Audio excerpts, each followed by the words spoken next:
All right, let's get into it. Parlay number one. Now, this is the play.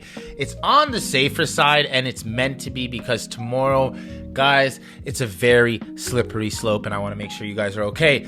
So what we're going to do is we're going to err on the side of caution. Let's get into it. We're going to jump into this right now, and we're going to go alt over games at 19.5 games with Fonseca and Zverev.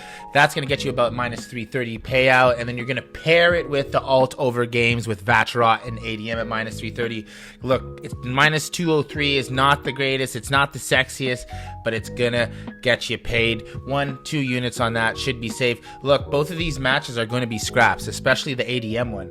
Vacherot is at home, and guys, he just stated that he'd rather win the Monte Carlo Masters than win a major tournament. I think virtually every match he's played, he's come from behind. He's not going away softly, so I think it's safe to say this is going to be a high-scoring affair.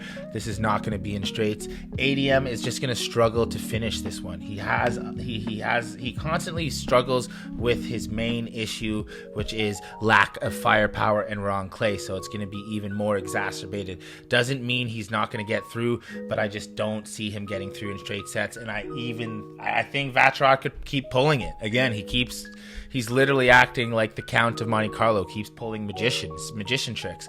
Fonseca is on a hell of a run as well, but at the end of the day, you got to realize Berrettini is not the same beast as Zverev. They're just not.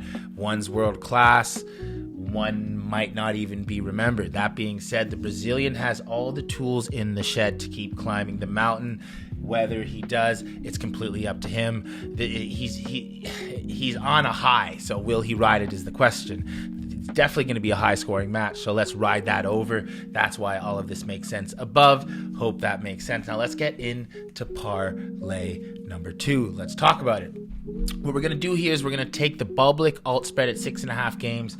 They're offering even 9.5 on FanDuel, but 6.5 will get the job done. And then you're going to pair it with the Carlos money line. That's going to get you a minus 150 payout, which is a steal. Look, Carlos just won 3 sets.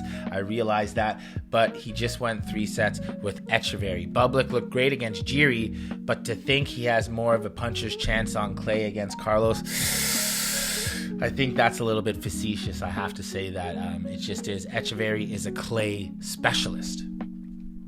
Bublik is not.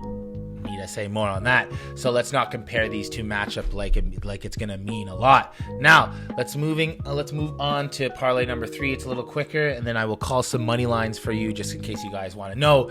We're gonna take alt over 17.5 games with Sinner and Felix. These are alternatives on FanDuel, so if you're gonna ask me, yes, they're available. Then you're gonna take Felix to cover a 6.5 point spread. Look, I realize these are safe calls, but we are getting into extremely tight waters of the tournament. And you're not just going to, again, if you want to just call money lines, go for it. But we're picking plays that cash and build our bankroll. Now, the money lines would be as this: Sinner, Alcaraz, Zverev, Vacherot for value. I think Vacherot can do it. But again, that's when we call this gambling and not doing your homework. That being said, if you guys want daily reports like this every day and you have access to my mods and just people from around the world beating markets, we all share our slips. We all talk about how we're going to beat them. Some people are taking different routes than others.